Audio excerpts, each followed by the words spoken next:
Welcome to our backpacking trip on the Lost Coast Trail, May 27th through 29th. We're dropping off our exit car at the Black Sands Beach trailhead, so that'll be here when we're done with our hike. And now I'm going to go over some of the logistics while you take a look at the Airbnb where we stayed. If you're doing this as a through hike, Mattole is the entrance trailhead, and that's about 2 hours away from Black Sands Beach on a very narrow, windy road that I really don't recommend driving at night. There's sections of it that are gravel and parts of it that are washed out. There is a shuttle that runs twice a day that will take you between the two trailheads for $85 a person. But they were already all booked up by the time we wanted to make our reservation. So we had to get a second car in order to do this as a through hike. That did allow us, however, to stay at this Airbnb in Honeydew, about 45 minutes away from Mattole, which did allow us to get an extra hour of sleep rather than starting in Shelter Cove, and to start earlier than any of the hikers that would be coming on the shuttle, and to make a whole bunch of furry friends at the Airbnb. Our host did warn us, though, that leaving your car at Mattole can be a little risky, as there have been break-ins there in the past. If you want to stay at this Airbnb, it's real easy to find. She's literally the only one around for hours. Ooh, here we go! Start of a Lost Coast trip, and this is the Mattole trailhead, and we're gonna be heading over there to the coast. Yeah! That's cool. We kicked off at 7 a.m. at the Mattole trailhead, and yes, our car was perfectly fine when we came back. The trail starts just past the sign, and it's really easy to find. The first mile and a half of the trail is through soft sand, and it honestly was kind of a sucky, tedious way to start the hike. The first tidal zone puts you down on the beach, which is much nicer than the mile and a half you've just gone through because the sand is hard and it actually gives you some footing to walk. Using the Tide Alert app, which gives you the exact time and height of the tides, which I found to be more reliable than looking at tide tables, we had until 2 or 2:30 before we needed to stop hiking for the day, when the tides would be approaching 3 feet. Our goal was to make it through the first two tidal zones so that we wouldn't be stuck by the tides, which would mean covering 8.7 miles. I know I'm not the best videographer. Stopping to set up a shot really takes a lot of the enjoyment out of the hike for me, so I just have a GoPro tucked in my waist belt that I'm basically using as a body cam, so I'm not even looking at what I'm filming. Approaching the lighthouse, and we can see some sea lions on the beach up in front of us. They definitely got the memo and are hanging out exactly where they are supposed to be.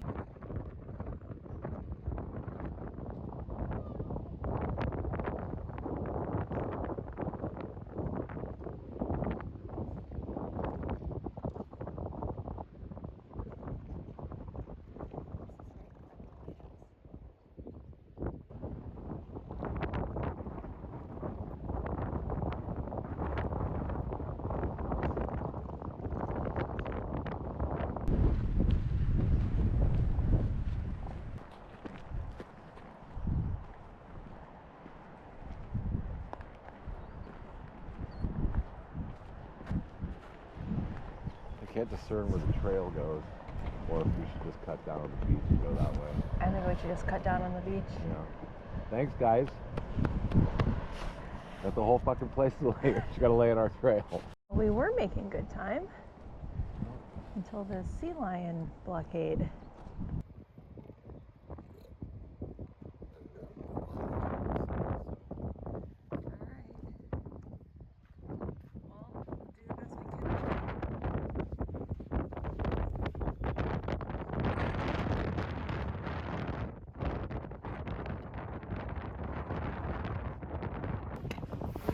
Our best to avoid the sea lions that are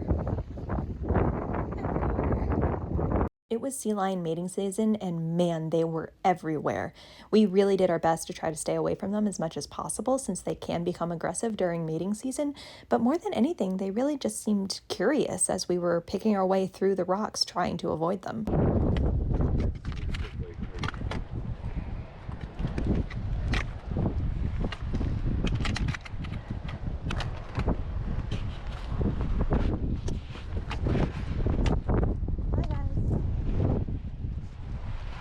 It was nice to get some solid footing on the flats and bluffs above the ocean, but this is also probably the most dangerous part of the trail, as it's very narrow and it's a very steep drop-off down to the ocean below. We had really great weather on this trip. It was nice and sunny. We didn't get fog. We didn't get socked in.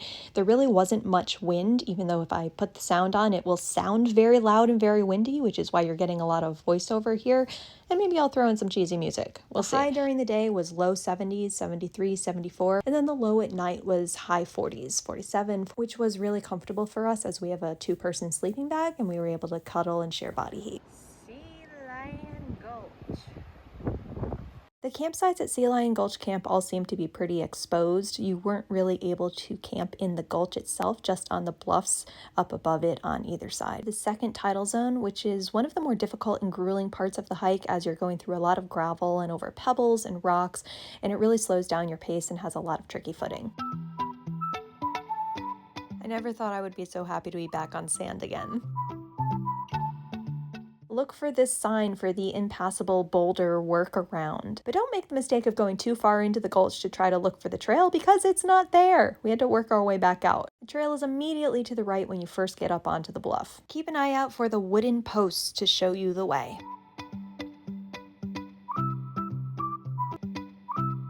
You'll cross another small stream during this bypass section, which was really muddy for us, and then it's back up onto another flat.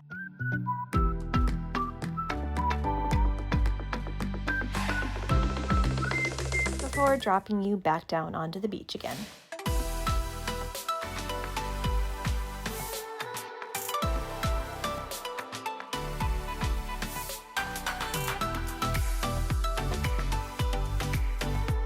Approaching Crooksey Creek Camp and another freshwater creek crossing. This camp is within the second tidal zone, and looking at it from the beach, there were a few available camping sites, but it looked like most of them were still fairly exposed. We had covered 6.6 miles in about 4.25 hours, which was putting us ahead of schedule, even with our break to take a look at the sea lions and also our slowdown in pace because of the sea lions as well as the impassable boulder area.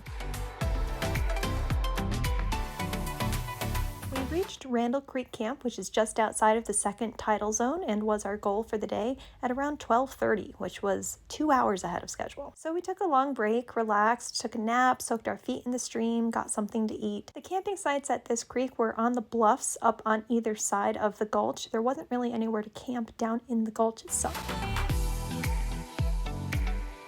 Since we still had a lot of time left in the day, we decided to continue on to the next campsite. Going across this flat was absolutely beautiful. It was so full of wildflowers. It was definitely my favorite flat on the trip.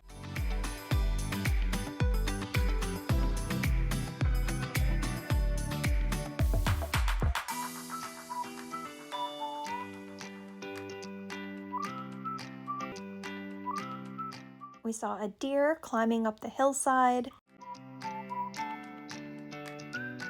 We passed through a stream with a bunch of reeds, which was the only place on the trail that we saw any of this foliage. And then we stopped to watch a group of jackrabbits in the field. There's a squirrel here. It's like, hey, you see him? Uh-huh. What's going on? Is this a Disney movie? Are you guys gonna walk right up to us?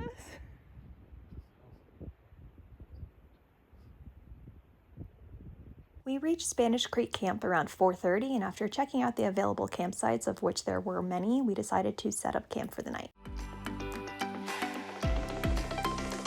Our campsite was partially shaded and also had a great view of the ocean and sunset. We did have a campfire, and we did get a campfire permit before going on this trip so that we could do that legally. It's really easy to get. You just go to the CAL FIRE website, you watch a quick video and answer 8 questions, and ta-da, you have your permit. Day 2! Yay! Lost Coast Trail! We spent the night here at a beautiful campsite at Spanish Flats, and now we are trying to make it to the first campsite in the third tidal zone. We're leaving a little late, so let's see what we do. Leaving Spanish Creek Camp, and you'll start off on more flats, and this was one of the more boring parts of the trip to me because you're basically just walking along a road, which, I don't know, just takes something out of it for me. But there is a private cabin down here, which I guess someone can just drive down to. Sorry, my strap's in the way, but there's a little marker here that tells you to stay on the trail rather than going up on the road. Kinsey Creek Camp had several great-looking campsites that were really well shaded, but most of them were directly on the trail. This was also one of our bigger creek crossings. Look out for the sign carved into this log that tells you to follow the trail, which will lead you back down to the beach rather than going on to the private cabin. This section of the beach is not inside of one of the tidal zones, but we went through here at low tide, and it was one of our best paced area. Looking at Big Creek Camp from the beach, I would guess that there are several good camping spots in there. Another thing that we noticed is that in this middle section of the trail, there were a lot less people. I think a lot of people were doing this hike as an in and out rather than as a through hike. I feel like a lot of the campsites in the middle of the trail were some of the best ones. We stopped up in this flat to take a little break and get something to eat with our little deer friend. And that was one of the most wonderful things about this trip, is that so much of the wildlife didn't seem scared that we were here. They were curious and cautious and definitely aware of our presence, but they didn't just run away as soon as they saw us. Crossing over another flat and then going through some high grass that was interlaced with poison oak. Approaching Miller Flat Camp and another creek crossing. This is the last campsite before the third tidal zone, and there were many great areas here for camping that were well shaded and had great views of the ocean.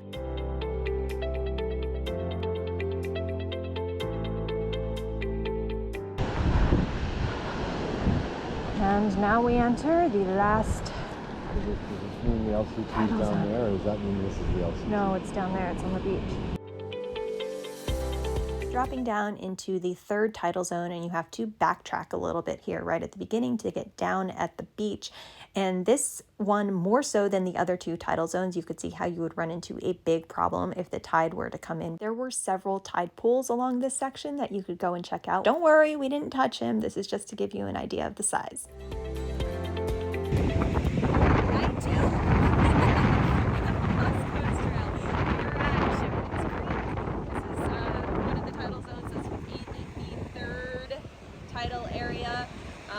Tide has come in. It is now at 3 feet, to give you an idea of either side of how far it's coming in. And this is also not narrow. We passed some areas that are much more narrow than this. So we will be spending the night here.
We're trying to start a fire, and from what I understand, resin, tree sap, is very flammable and will help us start this fire. So let's find out.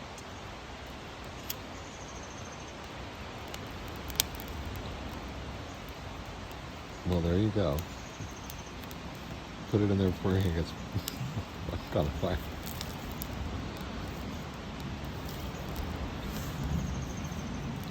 Cool. Good job, babe. It worked.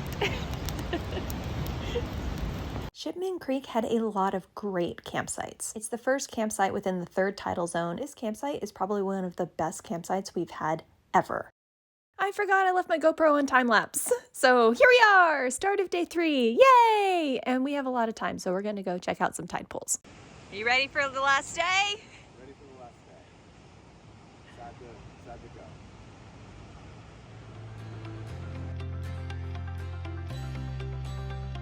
And the battery just died.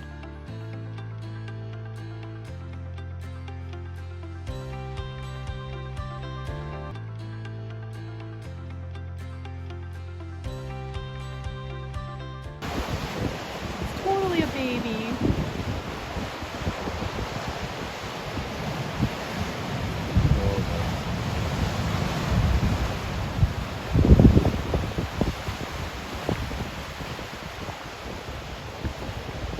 Buck Creek Camp seemed to be a little smaller, but there are probably a couple good spots to camp here back away from the beach.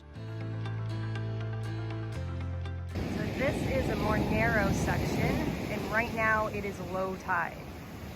The tide is at -0.5 foot.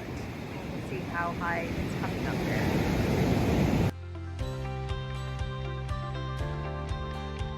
Getting really close now. See the house on the hill.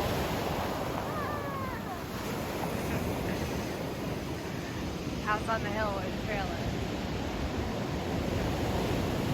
A little over 2 miles to go. We stopped for a break at Gitchell Creek Camp, but I really didn't see anywhere here that would be a good place to camp.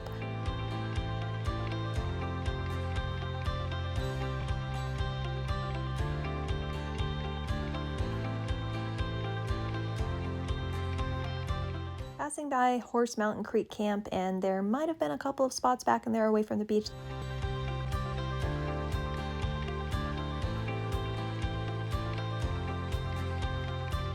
These last few miles, you're just going through soft sand and it's a bit of a slog. Scenery is not changing very much and it's basically just a wide open beach. There is the end of the trail. Under the house on the hill to the right of the bluff, which is where the parking lot is. We did it! Lost Coast Trail! We did. 25.5 miles. It was amazing. Faster than we thought. Faster than we thought. Faster than we thought. So all of this from all the way up there and beyond down to this beach. Plus sea lions. Lots of sea lions and seals and deer and birds and starfish And and otters. Good job, Dave.